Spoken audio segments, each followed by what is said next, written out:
Assalamualaikum, saya Nur Aiman Alina binti Azmi bernombor metrik C18A0230 ingin membentangkan kajian saya yang bertajuk Analisis Teori Ikonologi Panofsky terhadap karya seni Amir Ibrahim dan juga Hakim Adil.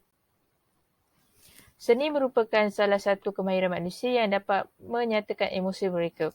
Manusia juga menggunakan ikon dan juga lambang sebagai alat komunikasi mereka dalam memahami suatu perkara. Oleh itu, kajian ini dijalankan adalah untuk menganalisis karya milik Amir Ibrahim dan juga Hakim Adil yang menggunakan ikonologi gesture sebagai media komunikasi mereka melalui teori Erwin Panofsky. Dalam kajian ini, pengkaji mendapat bahawa agak sukar untuk mentafsir karya-karya milik mereka kerana ia berkait rapat dengan emosi dan juga perasaan. Dan juga pengkaji agak sukar untuk mengenal pasti apakah kecenderungan mereka, apakah sebab utama kecenderungan mereka dalam menggunakan ikonologi tersebut ke dalam karya, dan juga pengkaji menghadapi masalah sepanjang menjalankan proses penghasilan karya akhir. Dalam objektif kajian, pengkaji ingin mengenal pasti unsur ikonologi gesture dalam karya artis yang dirujuk. Pengkaji juga ingin menganalisis karya artis dirujukan yang berasaskan ikonologi gesture dan juga ingin menghasilkan karya yang mempunyai unsur ikonologi gesture. Antara persoalan kajian adalah bagaimana artis yang dirujuk menerapkan unsur ikonologi gesture ke dalam karya. Mengapa artis tersebut menerapkan ikonologi gesture dalam karya. Dan juga bagaimana untuk menerapkan unsur ikonologi tersebut ke dalam karya akhir. Kajian ini lebih memfokuskan kepada kepenggunaan unsur ikonologi gesture dalam karya milik artis rujukan, memfokuskan kepada makna kepenggunaan ikonologi gesture dalam karya mereka dan juga memfokuskan untuk menghasilkan karya yang mempunyai unsur ikonologi gesture berdasarkan teori Erwin Panofsky.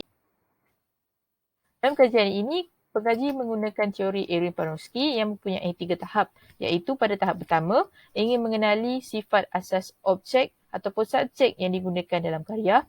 Yang kedua, tahap kedua adalah ingin mempelajari makna subjek yang digunakan, dan yang tahap ketiga adalah untuk menganalisis makna kepenggunaan subjek dalam karya-karya yang ingin dihasilkan.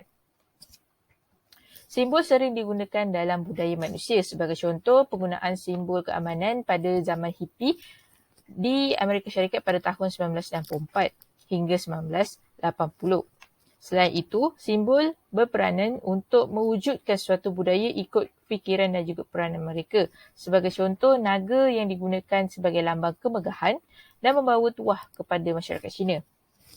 Yang seterusnya, simbol juga digunakan sebagai simbol keagamaan dalam suatu masyarakat. Sebagai contoh, patung Buddha yang digunakan dalam masyarakat yang beragama Buddha.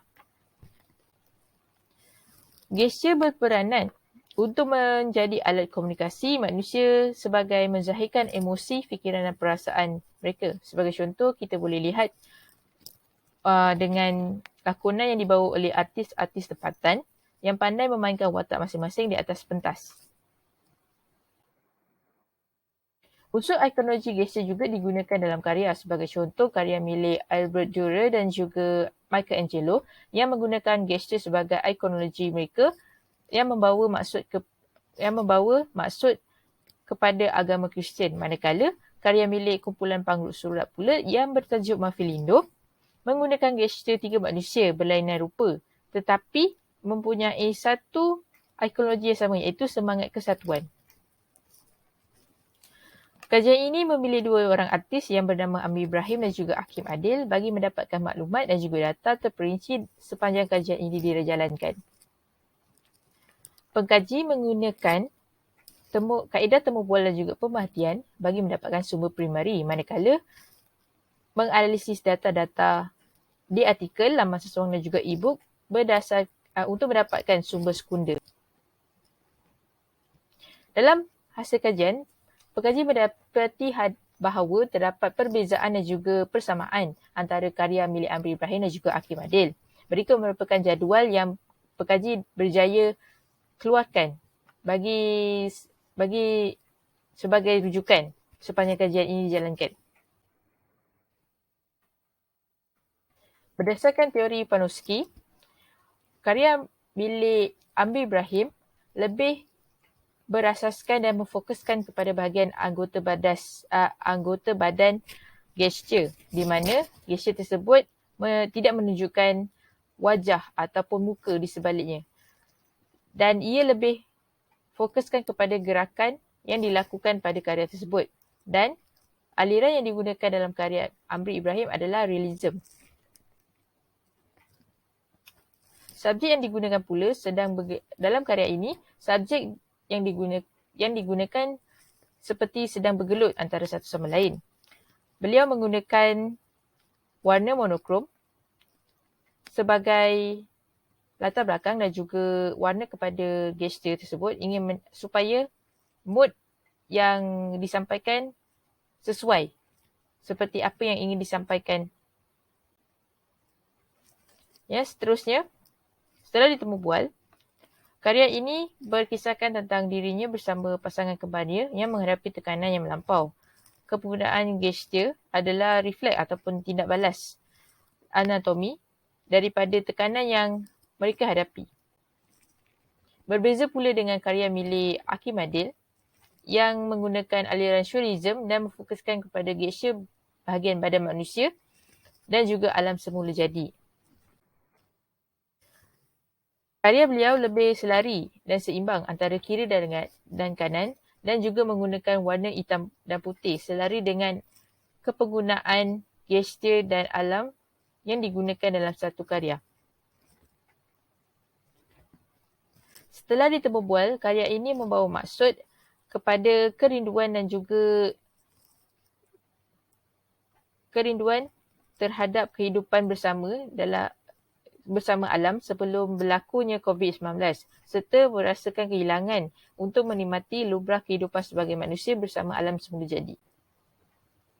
Dalam penghasilan karya, pengkaji menggunakan konsep keinsafan dan menerapkan ikonologi gesture sebagai subjek dalam karya akhir serta menggunakan teori Erwin Panofsky sebagai panduan sepanjang kajian ini dijalankan.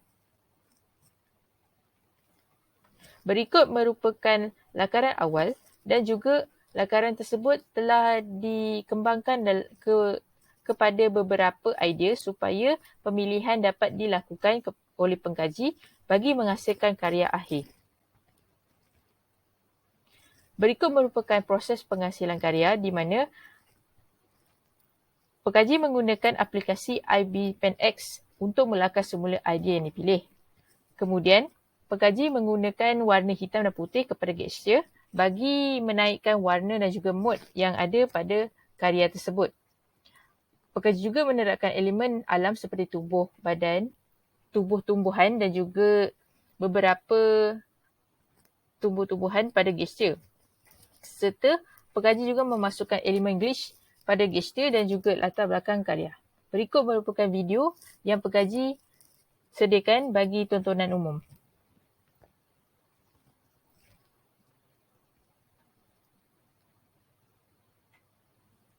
Pengkaji mengambil masa seminggu untuk menghasilkan karya tersebut.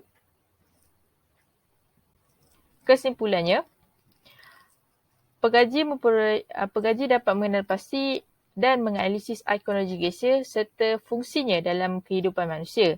Pengkaji juga berjaya untuk menghasilkan karya yang mempunyai unsur-unsur tersebut. Dan pengkaji bercadang agar penyelidik pada masa akan datang dapat menggunakan teori Panofsky sebagai panduan dalam menilai sesuatu karya seni. Sekian, terima kasih daripada saya.